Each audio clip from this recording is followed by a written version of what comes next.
This is Nightline with Michael Usher. Good evening. John Ilhan was intent on making a go of everything in life, his family, football and business. But the life of one of Australia's richest men has been cut way too short. Aged just 42, the man who founded the mobile phone company Crazy John's died suddenly in Melbourne. Just hours after his death, John Ilhan's body was taken to Melbourne's Western Hospital for identification. The 42-year-old entrepreneur had been walking near his Brighton home early this morning when he suffered a massive heart attack. He was just behind that shelter over there, 20 yards on the other side, on his back with a blanket over him and policemen. I spoke to him yesterday afternoon. He was leaving about 4:30, going home to see his family. There's certainly no indication whatsoever that there was anything wrong. As news of his passing spread, shocked family and friends began arriving at the family home to pay their respects. Tragedy. A real tragedy. It wasn't just those close to him who were grieving the untimely loss. Tributes also flowing from political leaders. He was not only a successful businessman, but he was very generous with the money he made and supported many great charities. He came out here when he was 3 years old as a Turkish migrant, and he's a great example of an Australian success story. After opening its first store in Sydney Road, Brunswick 16 years ago, Crazy John's became Australia's biggest independent mobile phone retailer. John Ilhan's estimated wealth of $310 million, placing him at number 126 on the list of Australia's richest people. It was really that classic rags to riches story. He built himself up from one shop in Brunswick to basically a mobile phone empire. John Ilhan is survived by his wife Patricia and their 4 children, including a 9-month-old son. They'll now become the major shareholders in his empire, an empire that will live on even without its creator. If he's talking to me now, I know what he's saying. Just get on with it, mate. Nick Johnston for Nightline. Running parallel with the tragedy surrounding the murder of 2-year-old Sydney boy Dean Shillingsworth has been the political uproar. The state's Department of Community Services has come under heavy fire in Parliament over its handling of the case. The Premier, meanwhile, says he won't rule out adoptions to protect children at risk. The murder of 2-year-old Dean Shillingsworth shocked a nation and shook State Parliament today. The member will resume his seat. Government was accused of brushing aside a critical Ombudsman's report into the Department of Community Services. Is the death of a 2-year-old boy, despite repeated calls for help to doc starting in February 2006, tragic confirmation that you've ignored the Ombudsman's 2006 criticism?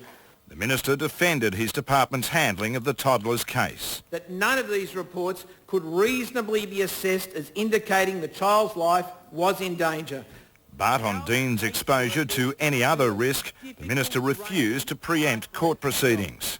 The Minister told Parliament 1 in 15 New South Wales children was known to docs. The Premier says with 3,000 kids suspected of suffering serious abuse and neglect, he'd consider making more victims available for adoption. I would not close my mind to any option that would make it safer and better for kids. The state government's flailing around for a solution to get them out of the current media crisis. And preparations for a memorial service in Dean's honour have been soured with the news that gifts have been stolen from the makeshift shrine at the pond where his body was found. I'm sure there's some people there, if they caught him. The police, I don't think, would have to worry about turning up for it. Adam Walters reporting for Nightline. Prime Minister Howard threw another $4 billion into the election pot today as he made a pitch for the pensioner vote, while Labor leader Kevin Rudd continued to focus on younger families, announcing a national grading system for childcare centres. The campaigning came as the government digested another setback in the opinion polls. When you're way down in the opinion polls, it's a tough climb back. John Howard was sure that last week's $34 billion tax plan would give the government a boost. So today's news poll came as a shattering blow to the coalition. I don't have any comment to make about the polls. What can he say? 4.5 weeks out from the election, Labor's extended its lead to a massive 16 points. Kevin Rudd's now 13 points ahead as preferred Prime Minister and is even cutting into Mr Howard's dominance on the key issue of economic management. Here he is. Congratulations. But the Labor leader ignored the celebratory streamers, banners and balloons laid on by an FM radio station. He knows hubris is a turn-off for voters. It's going to be up and down and up and down. And Mr Howard's certainly not giving up. At a bowling club in the knife-edged Adelaide seat of Kingston, he unveiled $4 billion worth of measures to try to lock in the pensioner vote. They included a huge jump in pensioners' utility allowances from $107 a year to $500, an extension of the allowance to carers and people on disability support pensions. There is no group in the community that is feeling a greater degree of financial pressure than many pensioners and retired people. $400 is not to be sneezed at, but it's not enough to help people who are just scratching by on $250 a week. Mr Howard also announced a new formula to further safeguard pensioners against living cost increases. The Labor leader's campaign offering for the day was far more modest. He told childcare diploma students in southwestern Sydney a Rudd government would have Australia's 9,000 childcare centres graded so parents would know the standard of care available. Step by step on a piece of string. And there's to be another great debate, this one between Peter Costello and Shadow Treasurer Wayne Swan. That'll be no place for a cuddly bear. Laurie Oakes for Nightline. The federal government is urging criminal charges against those at the controls of the Garuda jet which crashed in March, killing 21 people, including 5 Australians. It follows a formal report which claims the captain ignored 15 warning alarms and his first officer's pleas to abort the landing. The pilot's been grounded, but the Prime Minister's dismayed no charges have been laid. On the evidence I have seen, I am astonished. The families of the Australian victims are preparing a class action over the crash. More than a dozen big fires continue to devastate wide areas of California. At least 700 homes have been destroyed and more than 250,000 people forced to flee the southern city of San Diego. It's the speed of the flames that's beaten firefighters, and there's no sign that the strong hot winds are weakening. In San Diego, residents had no choice but to flee. The flames were speeding towards them, driven by winds gusting to 100 kilometres an hour. 250,000 residents were evacuated. Hundreds of them will be returning to find everything gone. Last time we saw when we were leaving, it was fire was on both sides around our house. Firefighters spent most of the day rushing ahead of the flames to pluck people from danger. They saved lives but had no time to fight the blaze. We'll get there. We'll do our best. The fires are burning from the Mexican border north to Santa Barbara, an area covering 800 square kilometres. Governor Schwarzenegger called in the troops and declared a state of emergency. We have a lot of wind and we have dry weather, and that's the perfect storm. As if they didn't have enough to contend with the gusty winds and the dry vegetation, firefighters are finding they're fighting a third enemy, arsonists. Many of these fires were deliberately lit. This holiday retreat east of Los Angeles, Lake Arrowhead, was devastated. Entire streets of million-dollar homes reduced to ash. There is good news. Despite all the destruction, only one person has been killed. The bad news is the winds that are feeding these ravenous fires continue to blow. In the United States, Layla McKinnon for Nightline. The pressure continues to build on Olympian Elka Graham over her claim that a fellow elite swimmer offered her performance-enhancing drugs in the lead-up to the 2004 Athens Games. Her former teammates want her to name names, claiming until she does, they're all under suspicion. Her efforts in the pool have made Elka Graham something of a celebrity, and today the former swimmer was lapping it up as controversy swirled around her. Everything I needed to say was in the article on Sunday, and yeah, that's where we've left it. And it was explosive stuff. In her weekly column, Graham claims she was offered performance-enhancing drugs by another elite swimmer in the lead-up to the Athens Olympics. But she left out one crucial point, the name of the drug pusher. It's not the right thing to do is to kind of make this comment and then say, oh, I'm not telling. Male or female, Australian or international, it's all a mystery. Graham's only clue, the swimmer is now retired. There's, kind of a shadow of doubt. It could be anyone. And I just think that that's inappropriate and that's not fair. I want to find out the full story, just like everyone else. They're all calling on you to name names. Why won't you? I'll repeat it again. Everything I needed to say was on Sunday, was in the paper. And Swimming officials are baffled as to why Graham waited 3 years to drop a bombshell. I think it's damaged her credibility to a certain extent. I mean, we believe our sport is scrupulously clean. Elka Graham has rejected repeated offers to name names in confidence. In the meantime, Olympic officials have renewed calls for the federal government to introduce laws which would compel whistleblowers to tell all. Take an oath and give evidence, and if you decline, then you're in serious trouble. there's nothing more for me to say there, so no, thanks a lot, guys. Damien Ryan for Nightline. Miss Finland has drifted in betting for Saturday's Cox Plate after drawing barrier 1 for the $3 million race. The champion mare eased to $3.80 ahead of Harada-san, who's at $5, and El Segundo, a $6.50 chance. The Lloyd Williams pair of Zipping and Efficient drew 12 and 5. Stay with us, still to come, Nightline's finance and the weather details.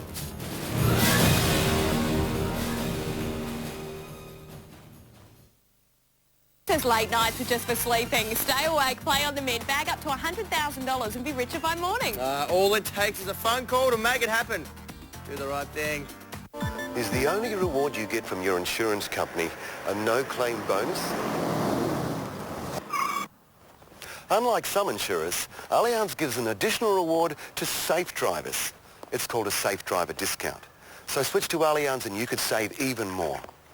Call Allianz today on 131,000 for a quote and more details.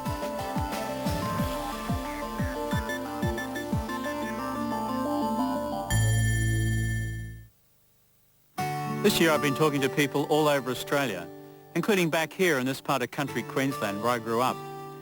This is a great country, and what struck me is there's so much we all have in common. We want the best for our families, for our kids to one day afford their own home, for every young person to get a first-class education, a decent hospital system, and a workplace that's fair and balanced.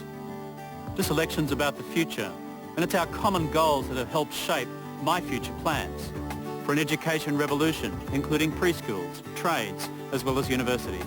Real action now on climate change. A national plan to fix our hospitals by ending buck passing between Canberra and the States. And a workplace that's fair and balanced. An economy that's strong, but one that also delivers for Australian working families. It's our common goals that have made our country great in the past. And if we stick with them, they'll keep Australia great into the future. Authorised Tim Gartrell for the ALP Canberra.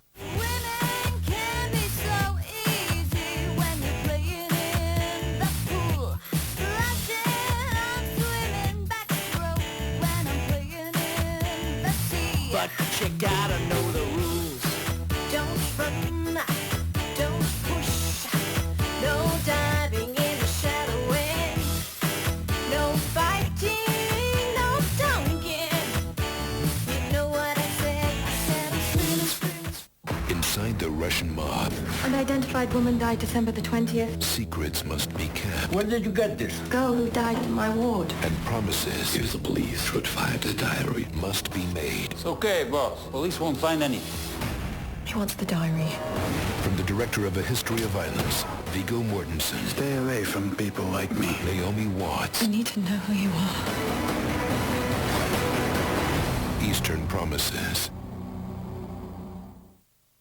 Nightline's finance news now, and the Australian markets bounce back, regaining most of yesterday's big losses. The ASX 200 rose 1.3% to 6,660. So Tom Petrosky from CommSec joins us as usual. Tom, plenty of positive vibes there today. For the day at least, Michael, I think that the markets will continue to operate in a rather fickle fashion over the course of the near term. But today, you're right, we saw a pretty good recovery as far as the bank stocks are concerned. The CBA was the worst performer actually, and it rose by about 0.75%. The rest of them were well over 1% in their improvements. Resource stocks also, as you might imagine, at the forefront of the day's gains. Although BHP did tend to disappoint a little bit with its quarterly production report, and the shares actually hit a 9-day low at one stage before recovering to be up by about 1/5%. Oxiana, however, was the opposite side of the coin. It really delivered on its quarterly production report, and their shares were up by about 4.5% today. So tomorrow is really the litmus test for the market as to whether or not those positive vibes will continue, because because we've got the release of the September quarter CPI figures. Okay, Tom, what's the vibe on Wall Street? It's actually quite good tonight, Michael, because we've seen a number of very good profit results on balance. They've outnumbered the negative reports, and the one that's really getting a lot of airplay at the moment is Apple, because that's looking at things both from a technology point of view and also from a consumer perspective, and that is part of the reason why we're seeing some decent gains for the US markets in the early part of the session. There's not much in the way of economic news tonight to ruffle the US investors' feathers. Okay, so what's shaking with the Aussie dollar, gold and oil, Tom? Aussie dollar not doing that much, trading at 89.6 US cents, which is up a little bit on where it closed in Sydney time. The price of gold's up by about $5 an ounce at $759.50, and nothing controversial with the price of oil tonight. It's up by about 30 odd cents at $86.37 US per barrel. Beauty, Tom. Thank you again. Thanks, Michael. Now let's check tomorrow's weather. Brisbane's expecting a mostly fine day and a top of 29 degrees. A few showers forecast for Sydney and 22. 18 and sunny for Melbourne, mostly fine in Adelaide, Perth sunny and 29 degrees, and 33 afternoon thunderstorms for Darwin. That's Nightline for this Tuesday. I'm Michael Usher. Thanks for your company. We'll see you tomorrow. Good night.